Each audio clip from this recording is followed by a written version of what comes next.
Chapter 17. A New Interest in Life. The next afternoon, Anne, bending over her patchwork at the kitchen window, happened to glance out and beheld Diana down by the Dryad's bubble, beckoning mysteriously. In a fright, Anne was out of the house and flying down to the hollow, astonishment and hope struggling in her expressive eyes. But the hope faded when she saw Diana's dejected countenance. "Your mother hasn't relented?" she gasped. Diana shook her head mournfully. "No.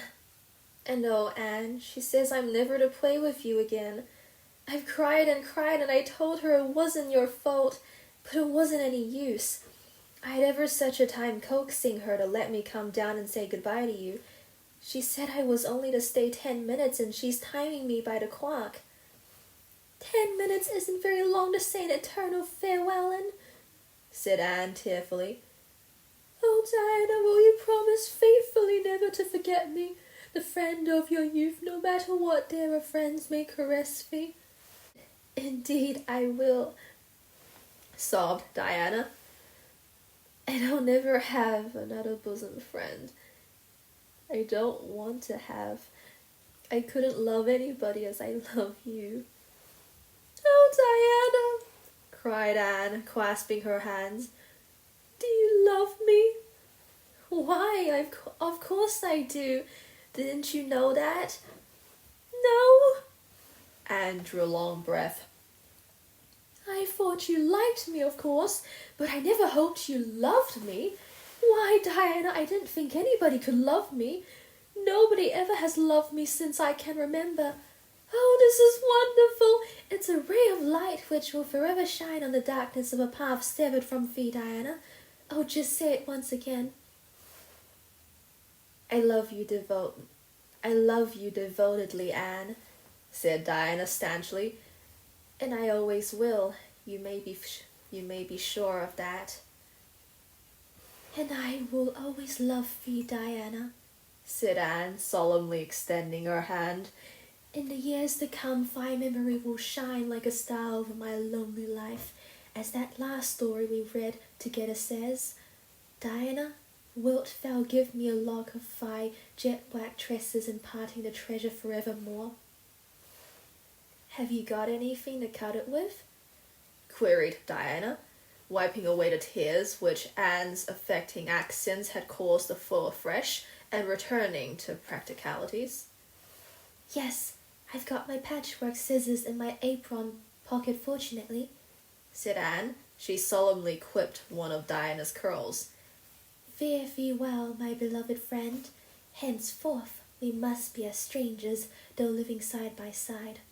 But my heart will ever be faithful to thee." Anne stood and watched Diana out of sight, mournfully waving her hand to the latter whenever she turned to look back. Then she returned to the house, not a little consoled for the time being by this romantic parting. "It is all over," she informed Marilla. "I shall never have another friend.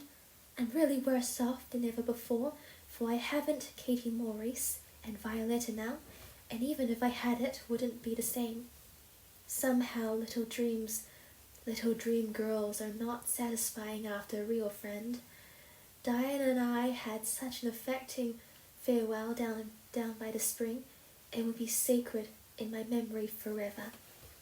I used the most pathetic language I could think of and said thou and fee. Thou and fee seemed so much more romantic than you. Diana gave me a lock of her hair, and I'm going to sew it up in a little bag and wear it around my neck all my life. Please see that it is buried with me, for I don't believe I'll live very long.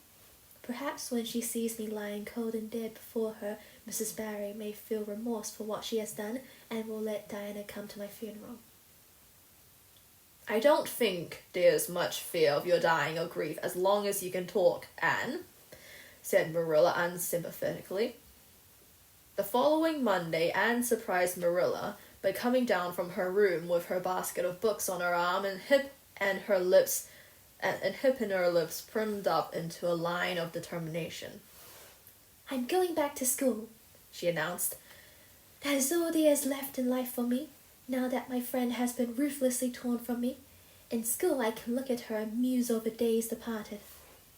You'd better muse over your lessons and sums, said Marilla, concealing her delight at this development of the situation. If you're going back to school, I hope we'll hear no more of breaking slates over people's heads and such carrying-ons. Behave yourself and do just what your teacher tells you. Oh, try to be a model pupil, agreed Anne dolefully. The girls were not the only scholars who appreciated her. When Anne went to her seat after dinner hour, she had been told by Mr. Phillips to sit with the model Minnie Andrews. She found on her desk a big, luscious strawberry apple. Anne caught it up, all ready to take a bite, when she remembered that the only place in Avonlea whose strawberry apples grew was in the old Blythe orchard on the other side of the Lake of Shining Waters. Anne dropped the apple as if it were a red-hot coal and ostentatiously wiped her fingers on her handkerchief. The apple lay untouched on her desk until the next morning, when little Timothy Andrews, who swept the school and kindled a fire, annexed it as one of his perquisites. Perquisites? I don't know that word. But as the Caesar's pageant shorn of Brutus's bust did but of Rome's best son remind her more, so the marked absence of any tribute or recognition from Diana Barry, who was sitting with Gertie Pye, embittered Anne's little triumph. Diana might just have smiled at me once, I think, she mourned to Marilla that night. But the next morning a note most fearfully and wonderfully twisted and folded, and a small parcel were passed across to Anne. Dear Anne, Mother says I'm not to play with you or talk to you even in school. It isn't my fault, and don't be cross at me, because I love you as much as ever. I miss you awfully to tell all my secrets to, and I don't like Gertie Pye one bit. I made you one of the new bookmarkers out of red tissue paper. They are awfully fashionable now, and only 3 girls in school know how to make them. When you look at it, remember your true friend, Diana Barry. Anne read the note, kissed the bookmark, and dispatched a prompt reply back to the other side of the school. My own darling Diana, of course I am not cross at you because you have to obey your mother. Our spirits, our spirits can commune. I shall keep your lovely present forever. Minnie Andrews is a very nice little girl, although she has no imagination. But after having been Diana's bosom friend, I cannot be Minnie's. Please excuse mistakes because my spelling isn't very good yet, although much improved. Until death us do part, Anne or Cordelia Shirley. P.S. I shall sleep with your letter under my pillow tonight. A. or C.S. Marilla pessimistically expected more trouble since Anne had again begun to go to school, but none developed. Perhaps Anne caught something of the model spirit from Minnie Andrews. At least she got on very well with Mr. Phillips thenceforth. She flung herself into her studies heart and soul, determined not to be outdone in any class by Gilbert Blythe. The rivalry between them was soon apparent. It was entirely good-natured on Gilbert's side, but it is much to be feared that the same thing cannot be said of Anne, who had certainly an unpraiseworthy tenacity for holding grudges. She was intense in her hatreds as in her loves. She could not stoop to admit that she meant to rival Gilbert in schoolwork, because that would have been to acknowledge his existence, which Anne persistently ignored. But the rivalry was there, and honors fluctuated between them. Now Gilbert was head of the spelling class. Now Anne, with a toss of her long red braids, bowed him down. One morning, Gilbert had all his sums done correctly and had his name written on the blackboard on the roll of honor. The next morning Anne, having wrestled wildly with decimals the entire evening before, would be first. One awful day they were ties, and their names were written up together. It was almost as bad as a take notice, and Anne's mortification was as evident as Gilbert's satisfaction. When the written examinations at the end of each month were held, the suspense was terrible. When the written examinations at the end of each month were held, the suspense was terrible. The first month, Gilbert came out 3 marks ahead. The second, Anne beat him by 5. But her triumph was marred by the fact that Gilbert congratulated her heartily before the whole school. It would have been ever so much sweeter to her if he had felt the sting of his defeat. Mr. Phillips might not be a very good teacher, but a pupil so inflexibly determined on learning as Anne was could hardly escape making progress under any kind of teacher. By the end of the term, Anne and Gilbert were both promoted into the 5th class and allowed to begin studying the elements of the branches by which Latin, geometry, French, and algebra were meant. In geometry, Anne met her Waterloo. "It's perfectly awful stuff, Marilla," she groaned. "I'm sure I'll never be able to make head or tail of it. There's no scope for imagination in it at all. Mr. Phillips says I'm the worst dunce he ever saw at it, and some of the others are so smart at it. It is extremely mortifying, Marilla. Even Diana gets along better than I do, but I don't mind being beaten by Diana. Even although we meet as strangers now, I still love her with an inextinguishable love. It makes me very sad at times to think about her. But really, Marilla, one can't stay sad very long in such an interesting world, can one?" Chapter 18. Anne to the rescue. All things great are wound up with all things little. At first glance, it might not seem that the decision of a certain Canadian premier to include Prince Edward Island in a political tour could have much or anything to do with the fortunes of little Anne Shirley at Green Gables. But it had. It was in January the premier came, to address his loyal supporters and such of his non-supporters as chose to be present at the monster mass meeting held in Charlottetown. Hence, while Marilla and Mrs. Rachel were enjoying themselves hugely at the mass meeting, Anne and Matthew had the cheerful kitchen at Green Gables all to themselves. A bright fire was glowing in the old-fashioned Waterloo stove, and the blue-white frost crystals were shining on the window panes. Matthew nodded over a farmer's advocate on the sofa, and Anne at the table studied her lessons with grim determination. Despite sundry wistful glances at the clock shelf, where lay a new book that Jane Andrews had lent her that day. Jane had assured her that it was warranted to produce any number of frills or words to that effect, and Anne's fingers tingled to reach out for it. But that would mean Gilbert Blythe's triumph on the morrow. Anne turned her back on the clock shelf and tried to imagine it wasn't there. "Matthew, did you ever study geometry when you went to school?" "Well, now, no, I didn't," said Matthew, coming out of his doze with a start. "I wish you had," sighed Anne. "because then you'd be able to sympathize with me. You can't sympathize properly if you've never studied it. It is casting a cloud over my whole life. I'm such a dunce at it, Matthew." "Well, now, I don't know," said Matthew soothingly. "I guess you're all right at anything. Mr. Phillips told me last week in Blair's store at Carmody that you was the smartest scholar in school and was making rapid progress.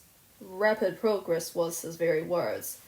There's them as runs down Teddy Phillips and says he ain't much of a teacher, but I guess he's all right." Matthew would have thought anyone who praised Anne was all right. "I'm sure I'd get on better with geometry if only he wouldn't change the letters," complained Anne. I learned a preposition off by heart, and then he draws it on the blackboard and puts different letters from what are in the book, and I get all mixed up. I don't think a teacher should take such a mean advantage, do you? Do you? We're studying agriculture now, and I found out at last what makes the roads red. It's a great comfort.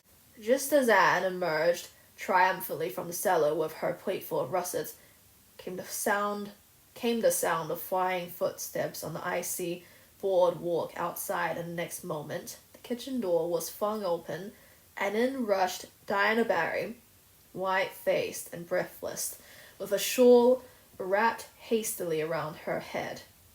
Anne promptly let go of her candle and plate in her surprise, and plate, candle, and apples crashed together down the cellar ladder, and were found at the bottom embedded in melted grease the next day by Marilla, who gathered them up and thanked mercy the house hadn't been set on fire.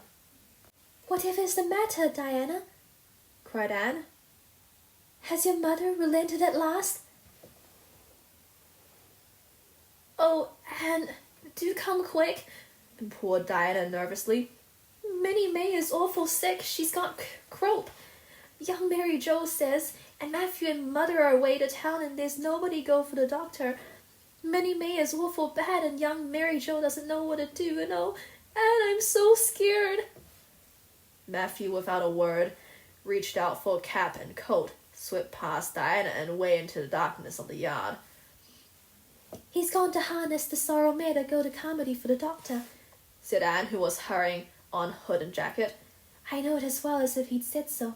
Matthew and I are such kindred spirits I can read his thoughts without words at all." "I don't believe you'll find a doctor at Carmody," sobbed Diana. "I know that Dr. Blair went to town, and I guess Dr. Spencer would go too. Young Mary Joe never saw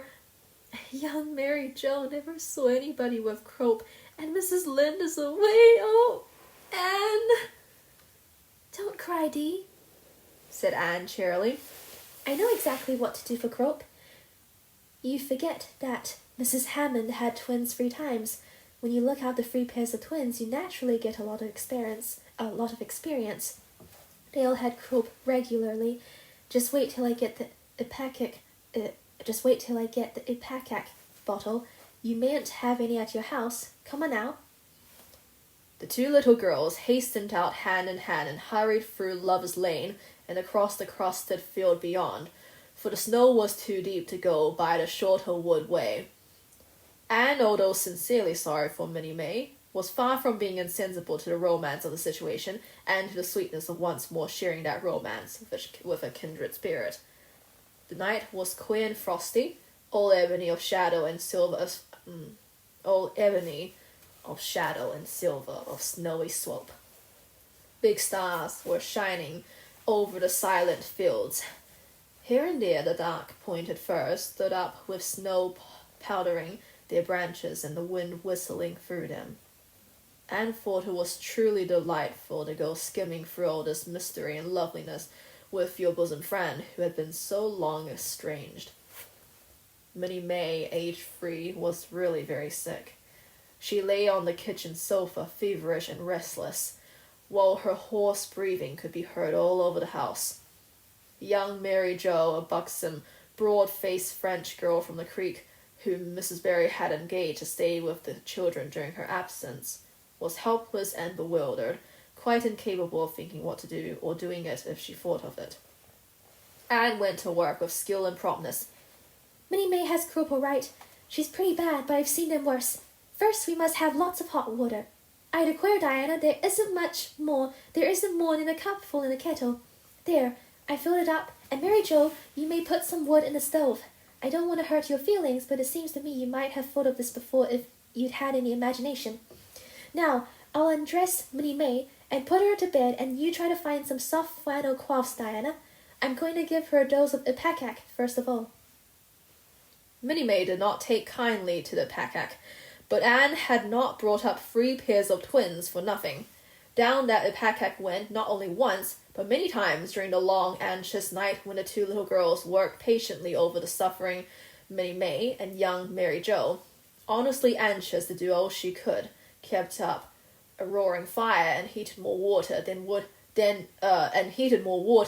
have been needed for a hospital of croupy babies. It was 3 o'clock when Matthew came with a doctor, for he had been obliged to go all the way to Spencervale for one. But the pressing need for assistance was past. Minnie May was much better, and was sleeping soundly. I was awfully near giving up in despair," explained Anne. "She got worse and worse until she was sicker than ever the Hammond twins were, even the last pair. I actually thought she was going to choke to death.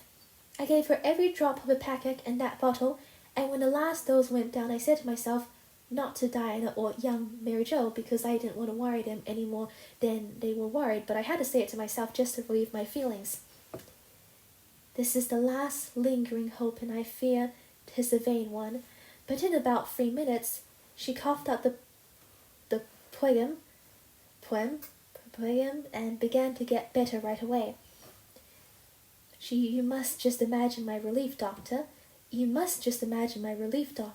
Because I can't express it in words. You know there are some things that cannot be expressed in words." "Yes, I know," nodded the doctor. He looked at Anne as if he were thinking some things about her that couldn't be expressed in words. Later on, however, he expressed them to Mr. and Mrs. Barry. "That little red-headed girl they have over at Cuthbert's is as smart as they can make 'em. I tell you, she saved that baby's life, for it would have been too late for the time I got here. She seems to have a skill and presence of mind perfectly wonderful in a child of her age. I never saw anything like the eyes of her when she was explaining the case to me." Anne had gone home in the wonderful white frosted winter morning, heavy-eyed from loss of sleep, but still talking unweariedly to Matthew as they crossed the long white field and walked under the glittering fairy arch of the Lovers' Lane maples. "Oh, Matthew, isn't it a wonderful morning? The world looks like something God had just imagined for his own pleasure, doesn't it? Those trees look as if I could blow them away with a breath. I'm so glad I live in a world where there are white frosts, aren't you? And I'm so glad Mrs. Hammond had 3 pairs of twins after all. If she hadn't, I mightn't have known what to do for Minnie May. I'm real sorry I was ever cross with Mrs. Hammond for having twins. But oh, Matthew, I'm so sleepy. I can't go to school. I just know I couldn't keep my eyes open. I'd ever be so stupid. But I hate to stay home for some of the others will get head of the class, and it's so hard to get up again, although of course the harder it is, the more satisfaction you have when you do get up, haven't you? "Well now, I guess you'll manage all right," said Matthew, looking at Anne's white little face and the dark shadows under her eyes. "You just go right to bed and have a good sleep. I'll do all the chores."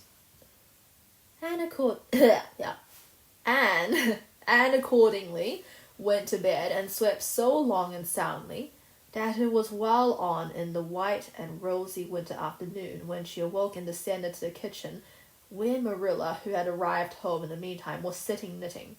Marilla had something to tell Anne, but she did not tell it just then, for she knew if she did, Anne's consequent excitement would lift her clear out of the region of such material matters as appetite or dinner. Not until Anne had finished her saucer of blue plums did Marilla say, "Mrs. Barry was here this afternoon, Anne. She wanted to see you, but I wouldn't wake you up. She says you saved Minnie May's life, and she is very sorry she acted as she did in that affair of the currant wine. She says she knows now you didn't mean to set Diana drunk, and she hopes you'll forgive her and be good friends with Diana again. You're to go over this evening if you like, for Diana can't stir outside the door on account of a bad cold she caught last night. Now, Anne Shirley, for pity's sake, don't fly up into the air." The warning seemed not unnecessary, so uplifted and aerial was Anne's expression and attitude as she sprang to her feet, her face eradicated with flames of her spirit. "Oh, Marilla, can I go right now? Without washing my dishes?